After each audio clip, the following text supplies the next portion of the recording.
You're listening to Michigan's Big Show, starring Michael Patrick Shiels. I'm Jeff Wiggins of the Associated Builders and Contractors. We're building Michigan, communities where you live and the communities where you hear Michael Patrick Shiels. When you have a card from Blue Cross Blue Shield of Michigan or Blue Care Network, you have access to the most and best doctors in Michigan.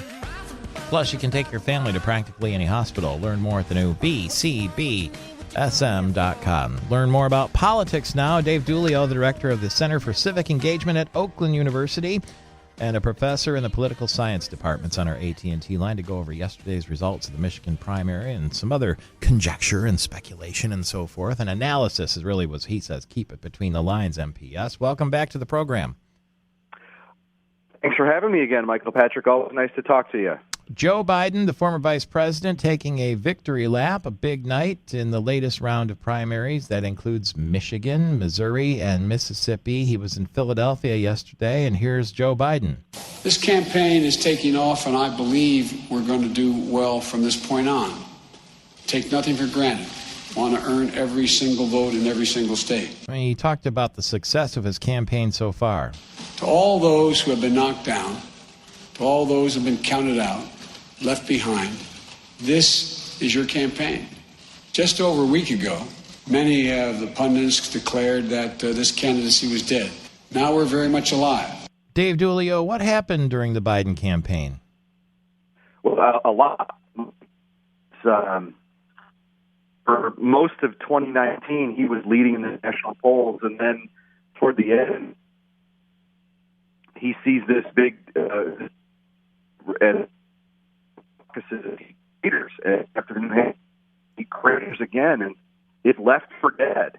And then it's just a big comeback with a win in South Carolina, and then a win. It's kind of the whiplash primary where your head is shaken from side to side. In fact, it reminds me a good bit of in 2004 with Howard Dean and John Kerry, when for a long stretch Howard Dean was the darling of the Democratic Party and was ahead in everything, ahead in money, in polls, and organization. And then he got on the stage, as we know, and made that one fateful speech where he talked about going to Michigan and we're going to go to Iowa, and made a crazy scream, and then it all seemed to go sideways for him for some reason like that. I'm not sure what happened exactly, but Joe Biden talked about his recent victories in places like South Carolina and Michigan and Missouri and Mississippi.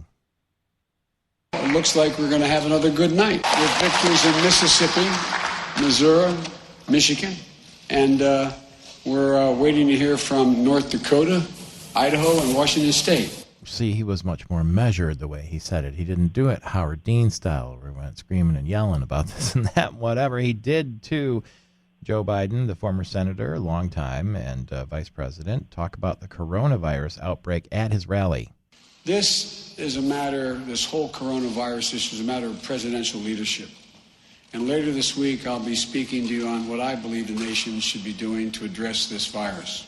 Well, he won't be speaking in Cleveland because I understand both he and Bernie Sanders canceled rallies there. The Detroit News is reporting that the main reason that Joe Biden beat Bernie Sanders here is that a poll showed that 82% of the Democrat primary voters said Biden could beat Trump. Only 63% felt Bernie Sanders could do it, Dave Dulio. Do you think they're right?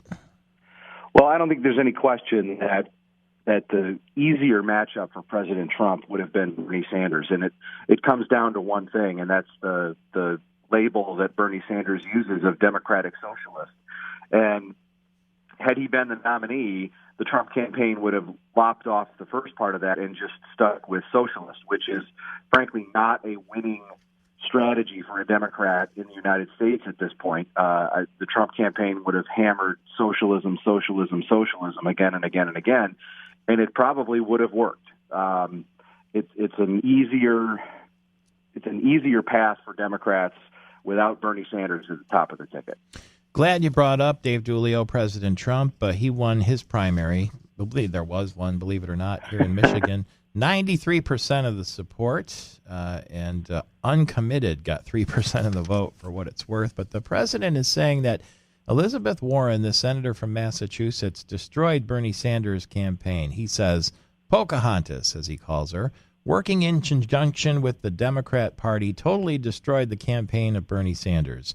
If she would have quit 3 days earlier, Sanders would have beaten Biden in a rout. It wouldn't even have been close.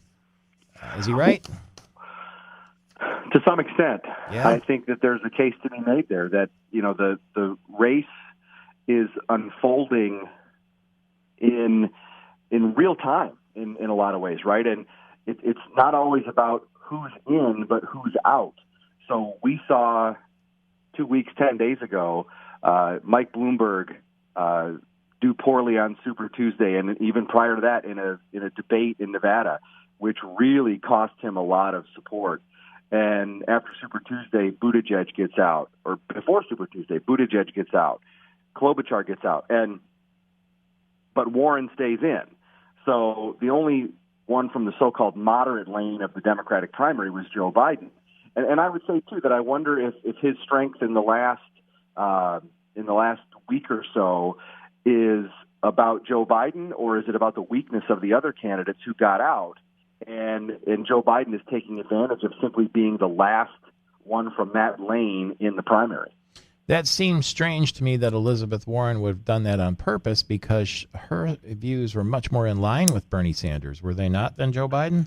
That is very true, but I think politics makes strange bedfellows. And you see someone like Kamala Harris come out in recent days and endorse Joe Biden, when during the early Democratic primary debates, she was his biggest critic, going after him on all kinds of issues, and somewhat harshly in some cases.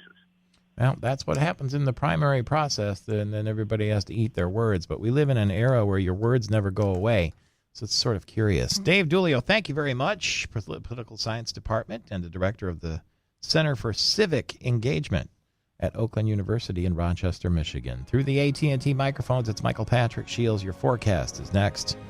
And your weather and your sports and your politics and your lifestyle and your business and your entertainment. And it's all there at mibigshow.com. There's